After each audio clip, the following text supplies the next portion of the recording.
Shirley the elephant was a veteran circus performer, traveling from town to town and entertaining the crowds night after night. But life in the center ring was far from glamorous. Animal advocate Carol Buckley explains. When you look at the simple needs of an elephant, they need room to roam, access to live vegetation, real food. If you look at elephants that travel, are they experiencing that? Let's take a day in the life of a traveling elephant and start in the morning. The elephant has to load into a trailer or a transport container. The animal is traveling either hours or days at a time. They're chained in one place. To me, the fact that elephants are chained at any time is neglectful, really borders on abusive. The abuse begins the moment they're captured in the wild. It is especially hard on the most profitable and vulnerable catch of all, baby elephants. There's a great injustice done to baby elephants that are separated from their mother, from their family. They would be continually being pampered and touched and talked to, reassured and taught. And that's what baby elephants didn't get when they came into captivity. In the mid-1970s, Shirley was joined under the big top by a recently captured baby elephant named Jenny. The terrified creature was drawn to Shirley's kind soul, but they became more than just friends. They forged a loving mother-daughter relationship. Their relationship is very strong. It's amazing how loving and caring they are for each other. And the bond continued to grow until suddenly and without warning, Shirley's baby was taken away. It was another crushing blow in a life filled with torture and despair. Jenny was sold to a breeding facility where she was severely crippled by a bull elephant, making her useless to her new owner. So she was sold again to a small traveling circus where her health deteriorated. Meanwhile, Shirley's life in the circus had also come to a bad end when she was attacked by another female elephant. She attacked Shirley from behind and kept slamming her from behind, and Shirley couldn't get away because she was chained, and she actually broke her leg right where the chain was. Shirley went to the winter quarters to recover, and she didn't recover well enough that she could perform again. So the circus then donated Shirley to the zoo. It was the first good thing that had happened in Shirley's life. And the best part was that it led her into the loving care of zookeeper Solomon James. My first encounter with Shirley the elephant, it was something else. It's all like you meet a girl and you don't know her, but you try to get yourself acquainted with this girl by doing some friendly things. I would see her. I would pass by her. I would work with her. I would say, "Shirley, you doing all right?" And Shirley would respond. She would turn around and hold out her trunk, and I would pat on her trunk, and it was just great. "Hey, this is my friend." And sometimes she'll rub you on your face with the trunk to make sure this is the one, you know. Elephants never forget you once they get to know you. For the next 23 years, Solomon and Shirley were inseparable. Assistant Zoo Director Gary Hicks was especially impressed by their relationship. Solomon was very close to Shirley. All right, then. Solomon and she had kind of a special bond between each other. But zoo officials knew that 52-year-old Shirley missed the company of other elephants. Shirley was a lone elephant, and most elephants are very sociable animals. So we tried to make a decision on, could we place her somewhere else? We came across the elephant sanctuary and a lady by the name of Carol Buckley. I got a phone call one morning, and it was a curator from a zoo, We have an elephant named Shirley. We're trying to find a great home for her, and we heard of you on the internet. I felt after the first 5 minutes that she had a genuine concern for elephants. So I felt from her standpoint that Shirley would be in the best possible place. Great girl. I think you got a buddy there. They were very receptive to Shirley coming.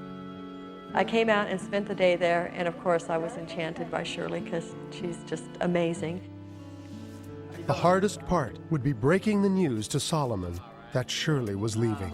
Remember in the meeting the other week, we talked about trying to find a home for Shirley? Yeah, I remember y'all talking about it. I guess I wanted her to stay. It'd be nice if she would just stay, you know, and we continue our bond. But then I looked at the second part and say, well, it would be nice if she did move to something better. This is my friend, and would I want her to have something better? And so arrangements were made to move Shirley to the elephant sanctuary. It would be a day of laughter and tears and an astonishing discovery that would change Shirley's life forever. The amazing conclusion when It's a Miracle continues. After being separated from the baby elephant she'd adopted as her own, and spending 23 years living in solitude at the Louisiana Purchase Zoo, it was decided to move Shirley the elephant to a sanctuary where she could spend her last days with other pachyderms. Okay, Shirley girl, time to go. I came in to work knowing that this was going to happen. I saw Shirley, looked like she was ready. And I asked myself the question, am I ready? For the first time in 23 years, Solomon would have to put his dear friend in chains. I was there coaching her all the way. Come on, Shirley, nothing's going to happen. We're going to take you to a new place where you're going to meet other elephants, and I'll be with you. And then she would move, and before you know it, she's in the trailer.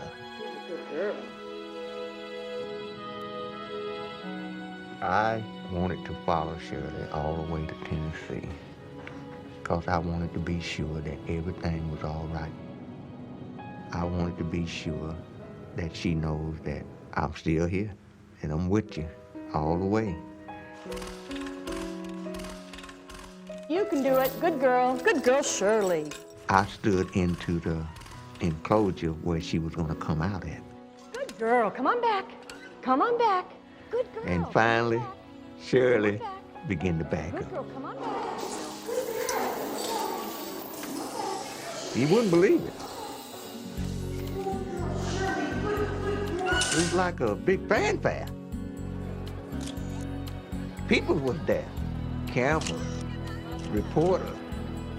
They had a great big basket full of food. I mean, the best looking hay that you ever want to see. Baskets full of goodies.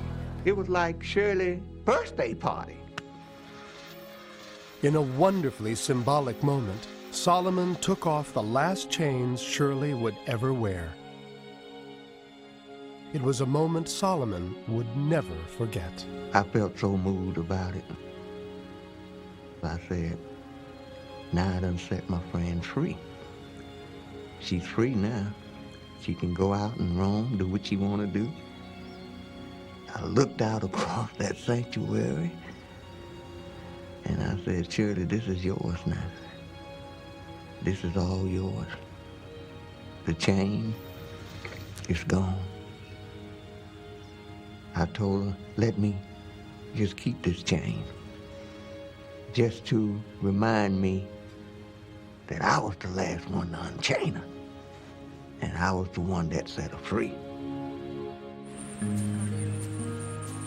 Shirley's first day at the sanctuary was going well, but her adventures were far from over.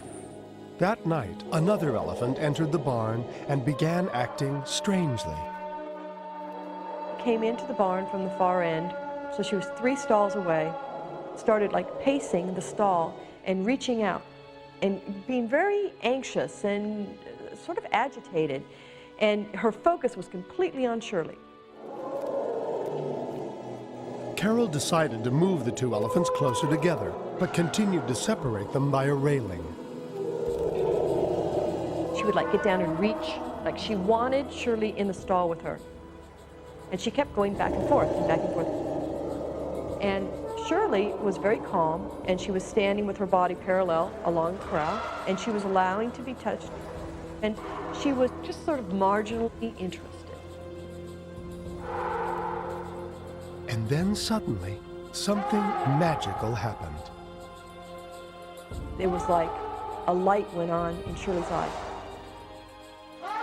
Shirley stopped, and she kind of turned her head a little funny, and her eyes got real big, and then she went, trumpet, trumpet, trumpet. And then with that, Shirley starts to bellow.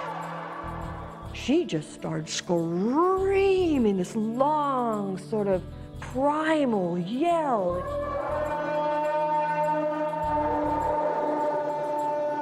And it just vibrated the barn. It was so intense. It was on the verge of frightening. For the next few moments, Carol held her breath. Was she about to witness an attack, or was something else going on? The answer was nothing short of miraculous. In a perfect world, we always want elephants to meet in a big space. This isn't going to happen here. These two girls are going to have to meet inside because they won't go away from each other. We opened the gate. Here they were, these two crippled ladies. They just glided towards each other and just sort of melted into each other. And then, side by side, touching, all the time touching some part of their body. And what we felt was, obviously, this isn't a new relationship that is developing. This is an old relationship. These elephants did know each other. Now I want to know, how did they know each other? Over the next few days, Carol went to work unearthing both elephants' histories. To her amazement, she discovered that they had performed in the same circus together 23 years earlier. Even more astonishing was the identity of this other elephant. It was Shirley's long-lost friend, Baby Jenny. Yes, 23 years in between, but I know darn well that Jenny knew Shirley when she walked in the barn. She recognized Shirley.